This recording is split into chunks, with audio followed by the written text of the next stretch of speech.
కమిటీకి ఇచ్చేస్తున్నటువంటి ఘటాలందరికీ కూడా అన్ని ఘటాలకు సాధారణంగా ఆహ్వానం పలుకుతున్నది ఉమ్మడి దేవాలయ ఊరేగింపు కమిటీ. గత 1985వ సంవత్సరం నుండి కూడా ఈ ఉమ్మడి దేవాలయ ఊరేగింపు కమిటీ యొక్క ప్రాతిపదికన ఈ ఊరేగింపును నిర్వహించడం జరుగుతుంది. వీటన్నిటి కూడా ఉమ్మడి దేవాలయ ఊరేగింపు కమిటీ సరి అయిన మార్గంలో నడిపిస్తూ ఒక క్రమ పద్ధతిగా ఈ కార్యక్రమాన్ని నిర్వహిస్తున్నాం.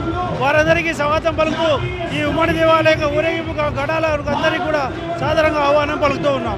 ప్రజలందరికీ బోనాల పండుగ శుభాకాంక్షలు. ఓల్డ్ సిటీ బోనాలు మొదలైనాయి. 11వ తారీఖు నాడు ఘట స్థాపన, శిఖర పూజ, కలశ స్థాపన కార్యక్రమంతో మన బోనాల పండుగ మొదలైంది. ఈరోజు 13వ తారీఖు ఘటల ఊరేగింపు కార్యక్రమం మొదలైంది.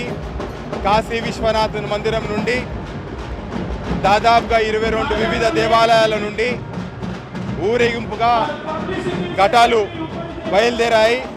వారి వారి గుడ్లకు అంగరంగ వైభవంగా నృత్యాలతో, కల్చరల్ డిపార్ట్మెంట్ సహకారంతో, వేరియస్ డిపార్ట్మెంట్స్ సహకారంతో, ప్రత్యేకంగా పోలీస్ శాఖ వారి సహకారంతో ఈ కార్యక్రమం దిగ్విజయంగా చేసుకోవడం జరుగుతుంది.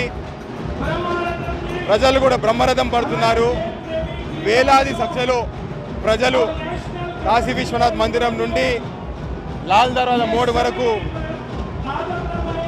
అమ్మవారి ఆశీస్సుల కోసము ఎంబడి నడుస్తూ ఘటాలతో పాటు ఊరేగింపుగా కొనసాగుతున్నారు. దాదాపుగా ఇప్పుడు 8 ఊరేగింపు ఘటాలు వచ్చాయి. ఇంకా 14 ఘటాలు వెనుకలా ఉన్నాయి.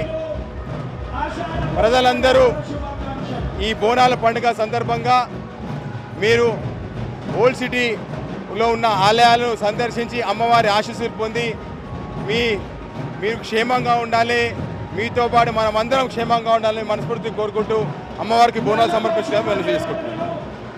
అసలైన తొలి వెలుగు. ఫాలో వాట్సాప్ @తొలి వెలుగు official.